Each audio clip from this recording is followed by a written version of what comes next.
I broke my neck squatting, and then just breeze over that by saying that's a whole other story without hearing the story. Oh, oh, okay. We'll get into that story. I was training. This is 2017 or 2018 or 19.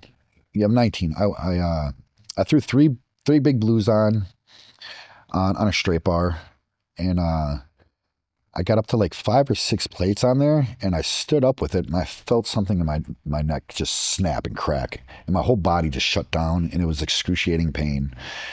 And I'm like, what the fuck happened? Did you clear the hooks? Or yeah. Okay. I stood up with it, and it cleared, and I'm like, what the fuck? So I'm like, racket. So they brought it in, and I just crawled out from under there. And I had one of the high school girls that I was coaching. She would come down to the gym or whatever. And so she would ride with me. And I'm like, you're going to have to take me to the hospital. So we went to the hospital, and she called my girlfriend. She met me there.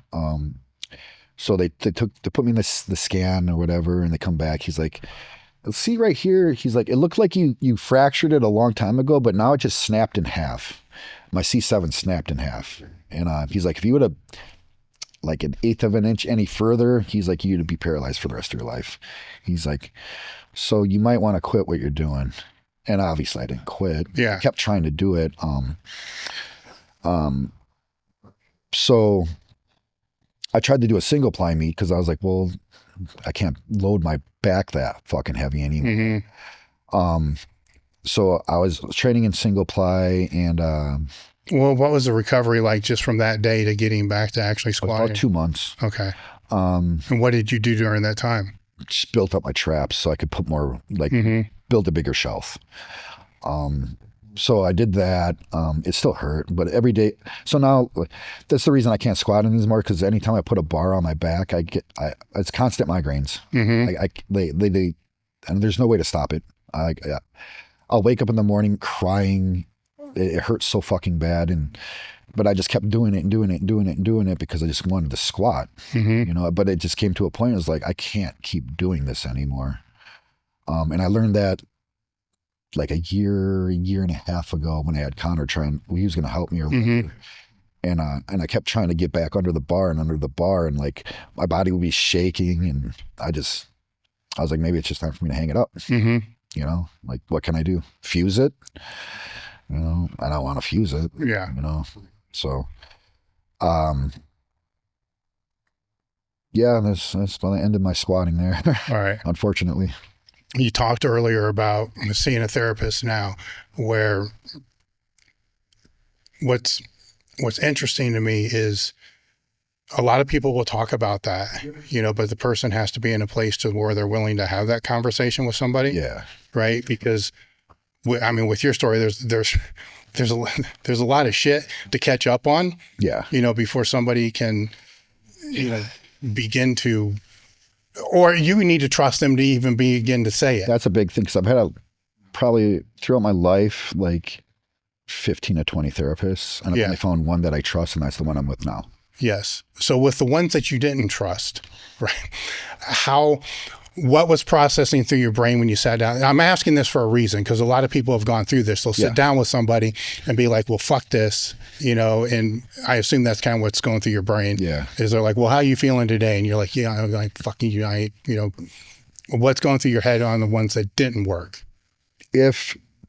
So a lot of it came down to, if I'm sitting here, if I don't get a good vibe, like, we're vibing, this is good, you know, you're not doing this as an occupation. You're doing this because you genuinely want to know about people. You have content you want to share. Yeah. If I didn't feel that way about you, I wouldn't be here. Yeah. I'm very big on like character.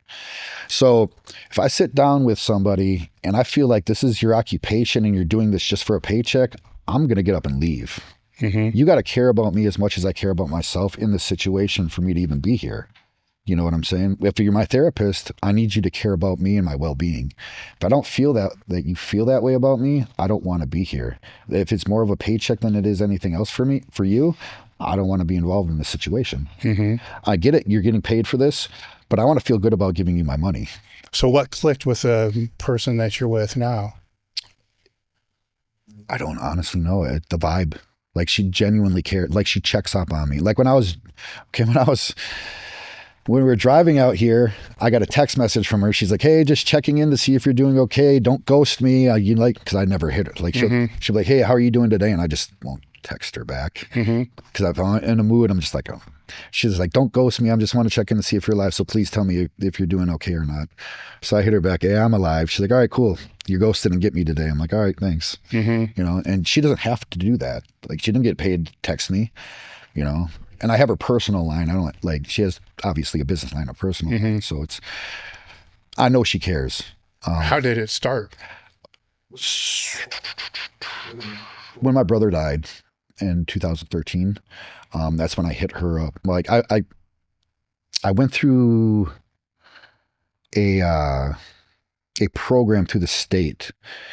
So she was funded by the state on, then I met with her and like right off the gate, I just had a really good vibe from her.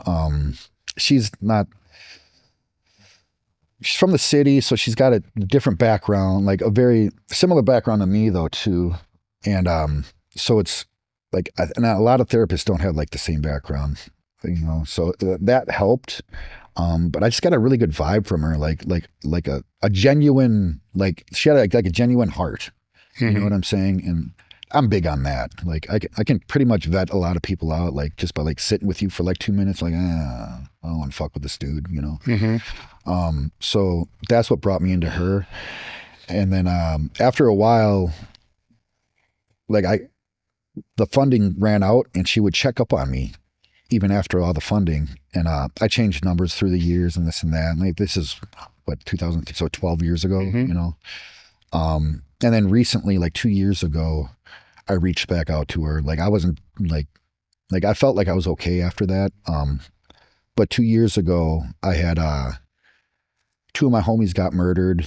And then my best friend, got murdered and, I lost another friend. He, died in his sleep. So all that compounded, and I had a lot of other issues going on at the time. Like I didn't even know her number. I didn't know even how to get a hold of her. And, so I scoured the internet. I didn't even remember her name. So I went on like a therapist database, just searching through pictures. And I'm like, that's her. I swear to God, this is how it fucking happened. I'm like, that's her. And I hit her up. She's like, I emailed her. I'm like, I don't know if you remember me, blah, blah, blah. But I really need to talk to somebody. And, so she hit me back. She's like, I do remember you. She's like, when can you meet? Yeah. And she met me for free. And so it's been 18 months now. So obviously you think this helps. Yes, 100%. So if somebody's looking for therapy outside of, they need to realize they need help. Oh God, yeah. Right. That's the that's the first. that gets missed though, right?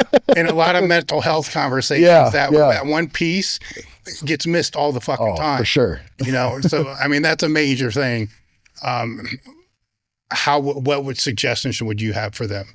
Assuming that they're in this place and they know they're in this fucked up place and they need help. Is it safe to be able to recommend that, hey, look, maybe the first person you speak to isn't going to be the one. Yeah. And that's okay. Keep looking. I think if you feel like you need to talk to somebody, if you feel like you have issues, you probably fucking do. You know what I'm saying? Yeah. And you should probably reach out to somebody. And if that person doesn't hit you, it rubs you the wrong way, that ain't the end of the world, man. Your first relationship didn't work out probably. Good point. You know, like, how many multiples of friends have you gone through in your life? Not every friend is going to be your best friend either. You know, some will stand out more than others. It's going to be the same way with anything else. Like you might go through 3, 4, 5, 6 therapists before you find one that actually fucking helps you.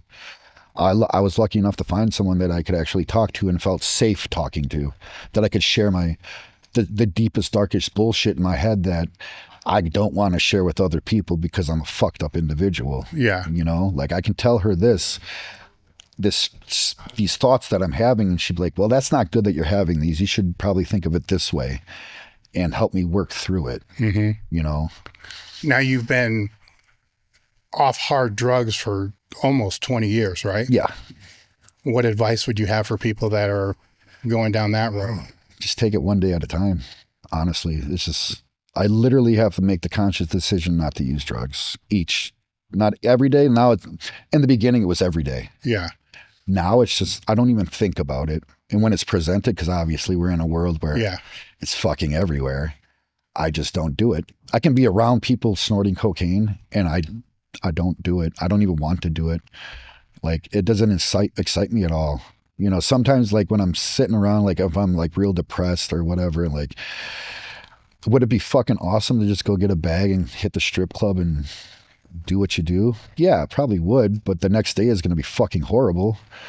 You know, I look at what's going to happen the next. Like, that short-term gratification always leads to long-term pain and discomfort. That's the problem.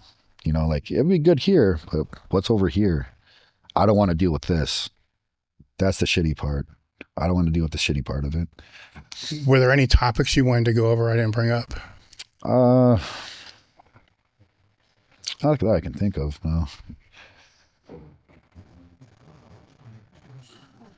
Mentorship and giving back, I have down here as something. When did that flip for you? Right? Because you come from an environment which is pretty much just fucking take. Yeah. Right? And it's that's a big fucking shift. It is. You know, to go from an environment that, hey, look, I want to be able to help other people. Okay, so I began speaking to like troubled youth. I want to say maybe 10 years ago. My old hockey coach had me come and speak to his new team.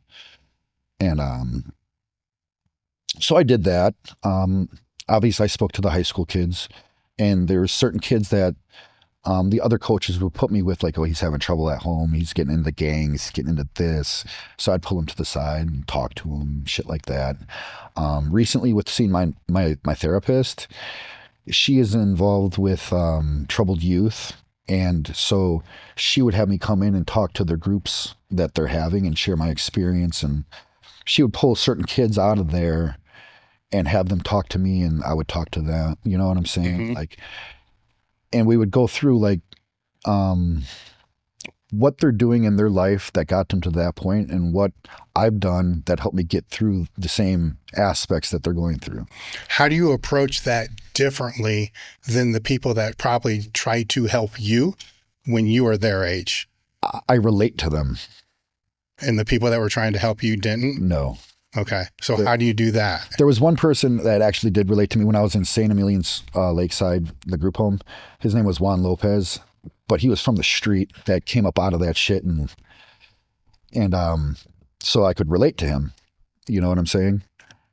So that's how I approach them in comparison to I approached the kids like Juan approached me. Just trying to be your friend. So you still remember what it's like to be on the other side of the table. 100%. Yeah. Which I think is a key aspect. Even with this whole powerlifting shit. You know, as I've gotten older, I now find myself I'm on the other side of the table of the old fuckers that were trying to tell me what to do. But I still remember what I was thinking. Yep. Like, fucking old man, you can't even lift anything anymore. Right. You know, what the fuck are you talking about? You know, it's delayed gratification. Fuck off. I want this now. Yeah. Right. And every power lifter still wants it now. No matter how much they all say, look, this is a long-term journey. It's delayed gratification. Every one of these motherfuckers will do whatever they can do to be able to add 50 pounds on a lift within the next 8 weeks. Yep. All of them. So it's kind of being a fucking hypocrite, you know, when they say those 100%. Things. But it's true. Like, we all understand it's true. But we learned this through experience. We learned it through experience, but we still understand the trap. Yeah. You know, and I think that being able to relate, you know, even if it's the drug addiction or the crime or whatever, it's the same thing. Yeah. And when you realize it is still a fucking trap. It is. And everybody's still doing it. Everything relates to everything. Yeah. Yes. Yes.